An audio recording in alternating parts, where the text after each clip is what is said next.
Hey everybody, happy Sunday.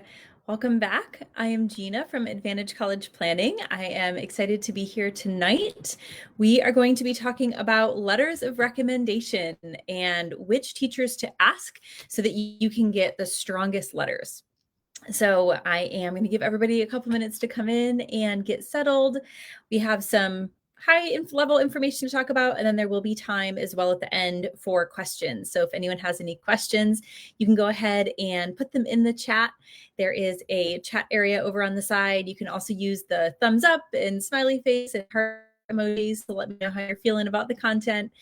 Really excited to talk about letters of recommendation tonight. We are in May, which is a really great time for seniors to be thinking about asking teachers for letters of recommendation. And it's also a really good time if you have younger students for them to be planning ahead, knowing, hey, I'm going to need these letters when it comes time to apply to college in a year or two. So by being really intentional and planning ahead, it'll just give your student a head start in making those great teacher relationships that'll be important to them when they are a senior or a rising senior, junior. So super exciting. So letters of recommendation is our topic for tonight. And as I see people coming in, this is great. If you want to go ahead in the chat, you can let me know where you're tuning in from, make sure my sound is working, let me know what year your students are. All of those kinds of things are really helpful for me to know on my side, because then I can make sure that I'm giving you information that's most relevant to you and to your students and where they are in the process. So most of the information tonight, as we're talking about letters of recommendation, will really be geared towards those current high school juniors who are going to be asking their teachers to get ready to write letters as they apply to college next year. But we will talk a little bit about some things that younger students can be doing just to have this on their mind planning ahead. Awesome. Welcome, Andrea. Thanks so much. Glad you guys are here. All right. So let's go ahead and get started. So again, letters of recommendation. Which teachers are going to write the best letters? This is a big question that I get all the time, especially this time of year. So let's start off by just talking about what is the role of the letter of recommendation in the application review process. When students apply to college during the fall, typically of their senior year, they're going to be submitting a lot of information to colleges for the admissions officers to review, as those admissions officers are making a decision about which students will be admitted to the class that year. So we're in the spring, right? Baseball season. So for those of you who are baseball fans, stick with me here, stick with this analogy. So imagine an admissions office is compiled of two different teams. You've got the play-by-play commentators, and then you've got the color commentators, right? Anytime you're watching baseball, up in that booth, you've got the two people. You've got the play-by-play and you've got the color commentary. And you really need both of those to really get all of the information you need to get the most out of watching that game, right? So you've got the play-by-play person, and they're giving you the data, the stats. They're giving you the hard information. How many outs are there, right? How many runners are on? Where did the ball go when the person hit it? If you're listening on the radio, right? That's the information that gives you that framework to understand, okay, here's where I am in the process. That's really similar in the admissions world to the data that students are submitting with their applications.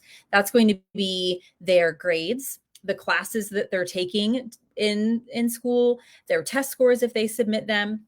So that's creating that framework. Okay, I'm in the baseball stadium, and here's the runners, and here's kind of what the situation, right? So I'm reading the student's application. Here's their grades, here's their classes, here's their test scores. Okay, but if you've ever listened to someone commentate on a baseball game, you know that the whole game cannot be fully felt and understood if you're only listening to the play-by-play, right? The color commentary is what's giving you that context. It's telling you this really funny story about this player growing up where he got his nickname from. And if you always wondered, like, oh, why do they call him, why do they call him Coco Crisp, right? When his name is Cavelli, right? Old Red Sox player. Where did that come from? You listen to some color commentary and you'll know, right? And that might make you like that player a little bit more. That gives a little bit of context. Or, hey, this person was injured last season and you're going to hear a little bit about them. That's going to give you some context. So then when they make a play in a certain way, you have a little bit of an understanding of why they were doing what they were doing and where that's coming from. Just makes the game that much more enjoyable. Certain aspects of the application process are like those color commentators. So you've got essays that students are writing. Students are submitting their activity lists, providing context, but another really important piece are these letters of recommendation. So when teachers are writing letters of recommendation, they're really sharing with the college, who now has this framework of grades and test scores. They're filling it in a little bit. Here's who this student is, not just a number on a paper, but here's who they've been in my classroom for the last year or last semester or over the span of a couple of years, if it's a teacher students had for a while. And so it gives the admissions office a little bit of a glimpse as to who this student will be on our campus. Colleges are looking to build communities. They're not just looking for the students with the highest grades and the highest test scores, check, move on, right? They're looking for students who are academically prepared, but also are going to bring something to the community that's going to make the community stronger. A lot of that information, as they're making those decisions, comes from the letters of recommendation. So another question that I get a lot from students is, how many letters can I submit, or it's do I need to submit, kind of depending on the student, right?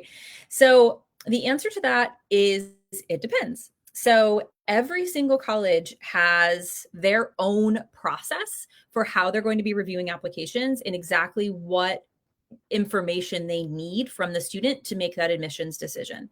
Some colleges do not allow letters of recommendation. They do not include them in their application review process. There is no place to add a recommender on the student's comment application. If a school does not want letters of recommendation, then you should not send them, right? The college knows what's best for the college. Do not send a letter of recommendation if it is not wanted by that school. On the opposite end of the spectrum, there are schools that offer students a chance to submit multiple letters of recommendation, more than, most students might even have available as recommenders, right? Most schools are going to give you an option to submit one or two, or they might require one and give an option for a second one. So to be prepared and to cover all the bases, right, if we're staying with the baseball analogy, I like to make sure that students have 2 letters of recommendation from 11th grade core academic teachers. So that's math, history, English, science, world language, if they're still in world language, right? So 2 out of these 5, we need to identify who could be a strong recommender from junior year. Some colleges will also give students an opportunity to submit a letter from an other recommender. That's the terminology, it's just kind of other category, right? This varies. This could be a coach, a boss, an advisor for a club a student is a part of, an elective class teacher, someone from the student's church community who knows them very well.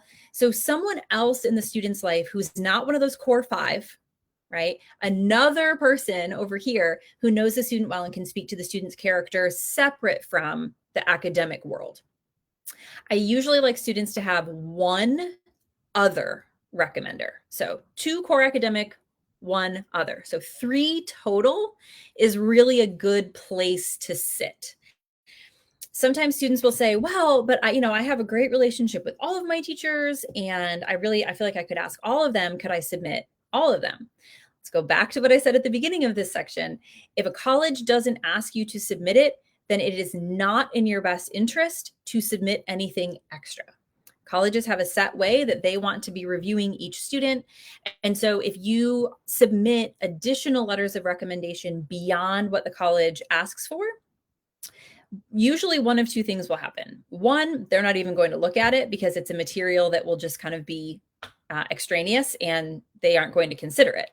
Or number 2, they might look at it, but if they're reading that extra letter of recommendation, that's taking time away from them reviewing other parts of your application, because usually admissions officers are pretty tight on their time, on how much time they're spending on each application. So the bottom line is, do not send additional letters.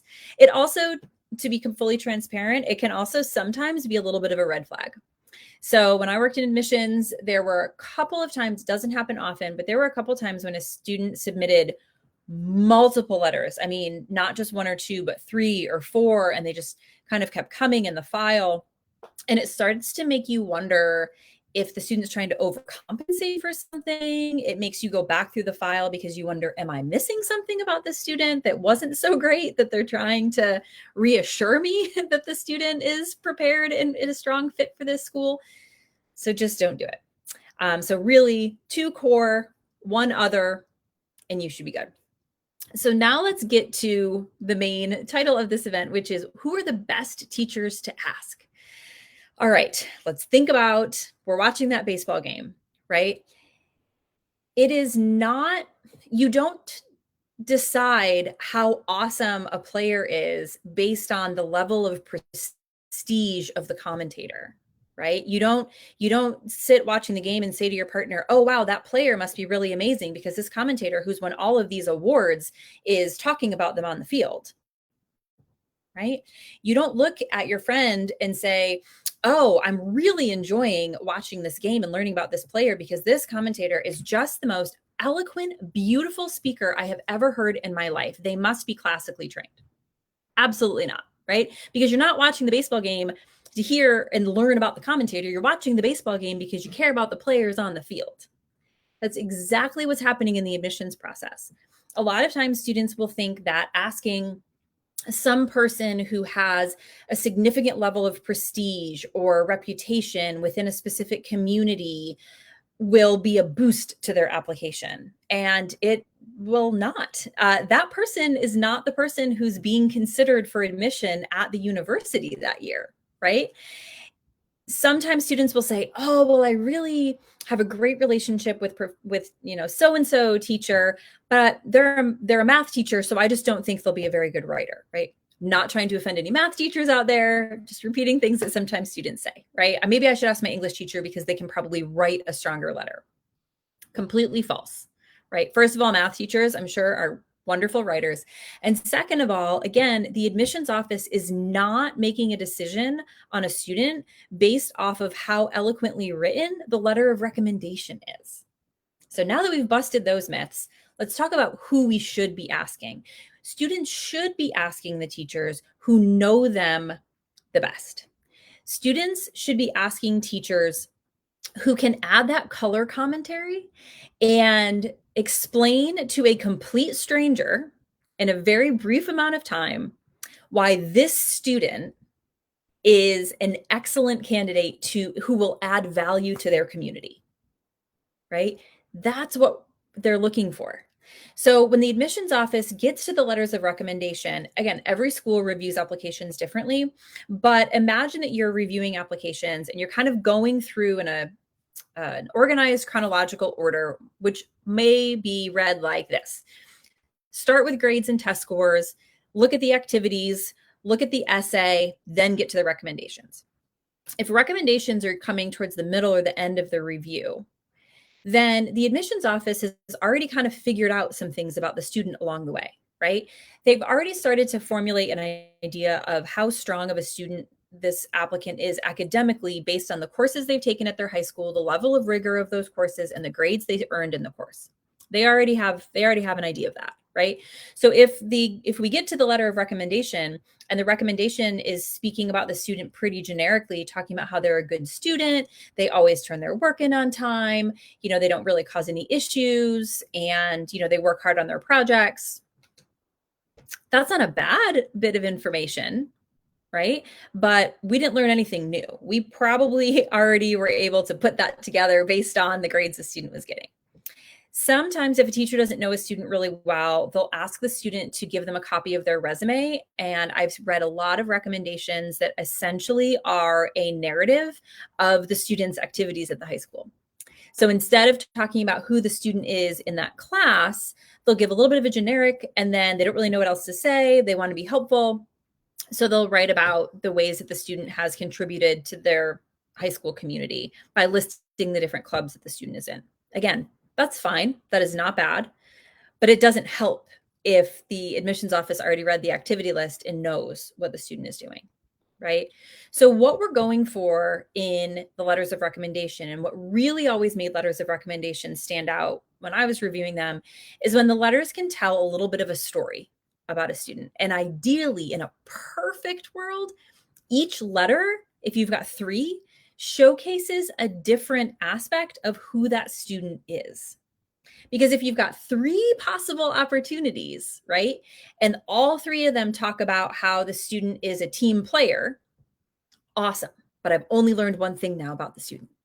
But if I've got 3 letters and one talks about how they're a team player, one is from a teacher where the student actually earned a mid B in the class, but that is a class that the student has historically always struggled in, and they worked incredibly hard to get that B, and they overcame a lot of challenges and obstacles. Okay, so now I've learned a lot about that student's perseverance. And then we get to the third one, and maybe the third one is talking about how the student has a phenomenal sense of humor and really kept the classroom atmosphere really light, even though it's a really stressful class because the content's really heavy. The student did a great job of infusing humor into the classroom, but in an appropriate way. Now I've got a really interesting picture of who this student is, right? Now that color commentary is really filling in. So how do we get there, right? How do we get letters of recommendation that are going to look like this? So number one, it's intentional, right?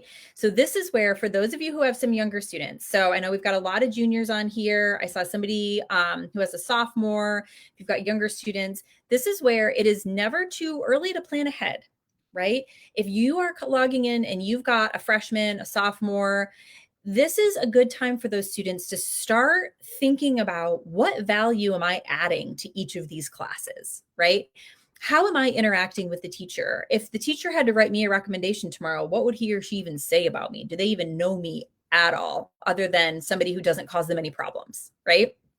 So it's really important that students get in the habit and get comfortable kind of interacting with teachers.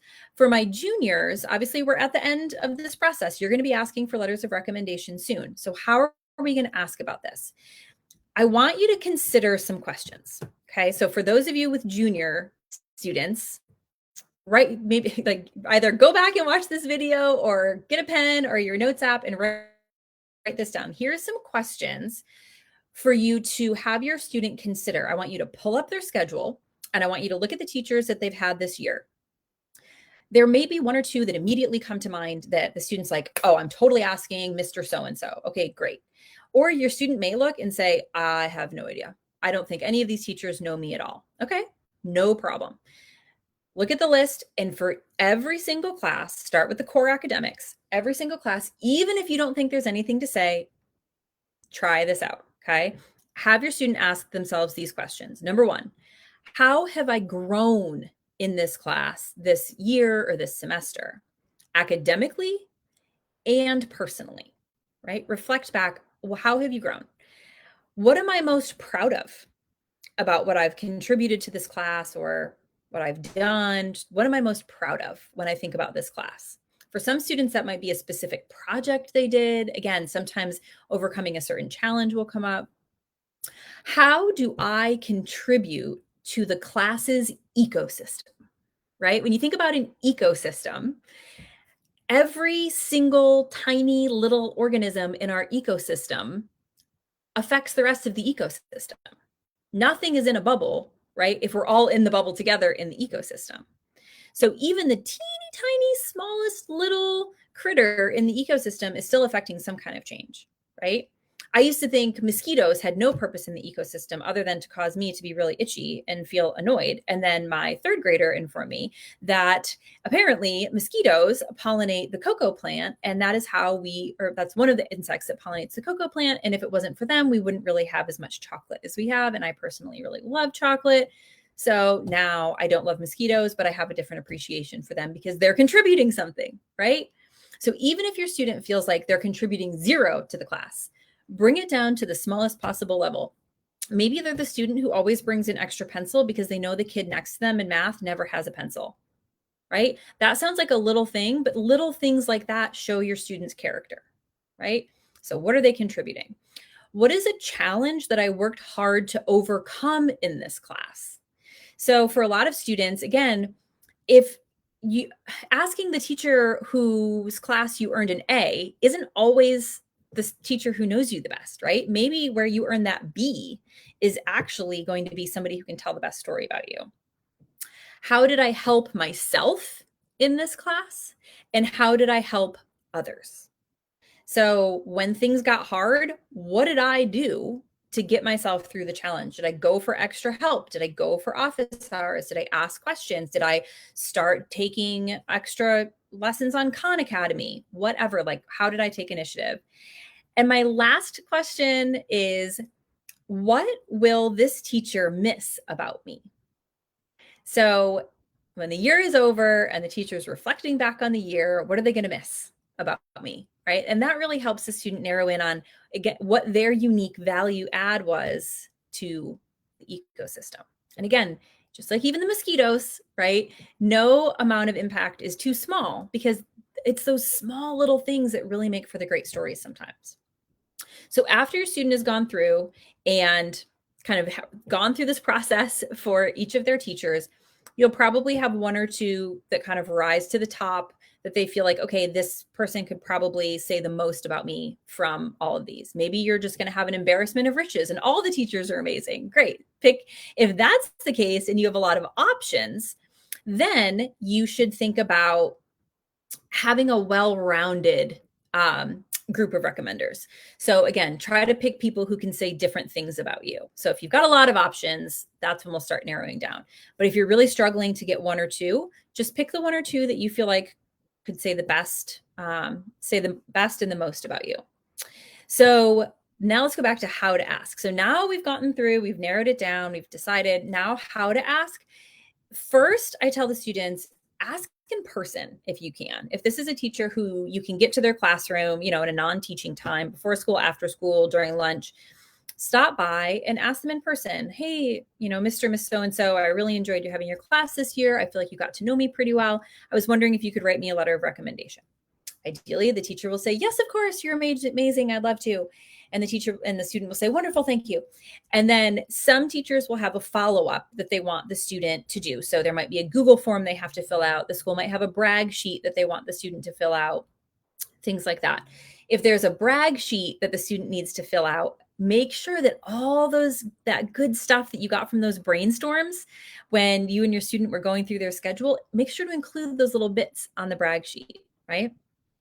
But then after the teacher says yes, I also have all of my students send those teachers a follow-up email, thanking the teacher for writing the letter of recommendation, and then give the teacher some warm fuzzies, right? So the teacher is going to be doing something really nice and important for the student. The student really should give something a little bit back to the teacher. So I always ask the students to include a little something in that email, thanking the teacher for something, or telling the teacher something they really appreciated about them, or maybe a lesson that they'll always remember, a book that they read that they loved in the class, whatever. Give the teacher something positive, right? And then share some of the things that came out of that brainstorm that your student is kind of hoping the teacher will write about in their letter. So they could phrase it as, I hope that you'll always remember me as a student who blah, blah, blah, made a joke at the best possible time. Or I think that that I always, tried my best. And this was demonstrated by coming to office hours to do test corrections if I got anything lower than an 80, whatever, right? Giving some of that information in that email is super helpful, because now the teacher has to go write all those letters, and now they've got some ideas of some things to include, plus I'm sure some other things as well that they've thought of that they'd like to include in the letter. But again, that's going to help your student get something that's more personal and a little more varied if you're asking multiple people. So you don't get the same letter from 3 teachers talking about your strong value of teamwork, right? So when to ask? The time is now, juniors. Now is the time. So early May is a great time to ask. I know my Wake County public schools here in the Raleigh area, you have about a month of school left. I know a lot of my private school students in this area are going to be wrapping up around the end of May for the year. So now is a great time to be asking teachers it gives your teachers an opportunity after they say yes to work on the letter of recommendation now, so they don't have to do it in the summer if they don't want to. And then they can do it in the summer, of course, if they need it. If they need to, you will not be needing this letter until the fall. So they just need to have it done by the time you're submitting your college applications in the fall of senior year. But the other benefit to asking early was two. Number one, some teachers are really popular. AP English teachers are usually pretty popular. And they might put a cap on how many letters that they're able to write. So if you ask late, they might be already full before you get there. Second reason is we know sometimes teachers leave or change schools at the end of the school year. So if you ask for the letter of recommendation now, you can at least kind of have that conversation if they were planning on leaving, or hopefully, be able to stay in touch with them over the summer, make sure you have their most updated email address. And they can, if you stay in touch with them, they'd still be able to write you the letter. You just would need to know what their most recent email address was. So ask now so that you don't have to scramble later. That's like one of my unofficial mottos. Do it now so you don't have to scramble later. No one needs that stress in their life. All right. So the bottom line is that the best recommenders are going to be the people who can provide context that highlights your unique strengths and attributes. So ask intentionally, ask early, and make sure you send a thank you note to your recommenders after your college applications are in. So I'd like to give you all a chance to add any questions that you have in the chat. Happy to take any questions. In the meantime, I will let you know that our next Facebook Live will be on June 4th. So in about 1 month, I will be back with my colleague Ariel, and we'll be talking about how students can make their applications stand out in the field of wonderful, strong, well-prepared students. What else can students do to make their applications stand out? Specifically here, we'll be talking about the activity list in the Common App. That's a big focus that we'll be discussing. But in the meantime, if you want some more information from us, you should definitely go check us out on our website, advcp.com. You will find short videos from me, a blog, and also fabulous podcast as well. Lots of great resources there for free to help you through this process. You can always schedule a consultation if you wanted to have a one-on-one conversation about the way that we individually work with students and what it would be like to work with your student. But again, if you have any other questions, you can go ahead and put them in the chat. All right, great. So Courtney's asking, do students submit directly to the college, or can the student see what the teacher wrote? Ooh, good question, Courtney. Okay, so it varies a little bit by school, the way that the recommendation is submitted. Some students will just go right into their Common application, type in the teacher's name and email address. The Common application will send an email essentially to the teacher with a link that says, so-and-so has requested a letter of recommendation, and the teacher will click the link and upload their letter. So it goes directly through the Common App. Some students are at schools that use third-party programs like Naviance or Score or Slate, different types of programs like that. And the letter of recommend, there's a third party kind of between the student and Common App is Score, Naviance, and Slate, and letters of recommendation are submitted that way. So the big commonality, though, is that the letters do not go to the student. So the letters are going directly from the recommender to essentially the university through the Common App or Score or what have you. Students, when they're filling out their Common application, when they get to each individual college's page, they are going to add their recommenders. And the first time they go to add a recommender, they're going to have to complete something called the FERPA waiver. So if you've been here before, you know we love an acronym in higher ed. So FERPA, I'm on the spot. FERPA is the Family Educational Rights Privacy Act. Okay. So basically, in this instance, what FERPA is saying is that the students own all of their information. They own their transcripts, they own their letters of recommendation, they own this information that's being sent about them. And as the owner of that information, the student has the right to see what is being said about them, what's being transmitted. So before a student can add any recommenders, they have to read the FERPA agreement, and then they have to either waive their right to read the letter of recommendation or not waive their right to read the letter of recommendation. So agree that you will not read the letter or say, nope, I want to be able to read the letter. You have to pick. I typically encourage students to check the box that says, I waive my right to read my letters for two reasons. Number one, again, if you've been listening, we have been talking about being intentional. If a student thought that a teacher was going to say something bad about them, we should have weeded them out pretty early on in the process, and we shouldn't be asking that teacher for a letter of recommendation, right? Number two is that if the student waives their right to read the letter, then on the college's side, they can see what the student has chosen. And then the college can be assured that the student and or their family has not put any perhaps undue pressure on the recommender to express certain feelings about the student, and that the recommender has been able to convey their feelings about the student in a really genuine and authentic manner, right?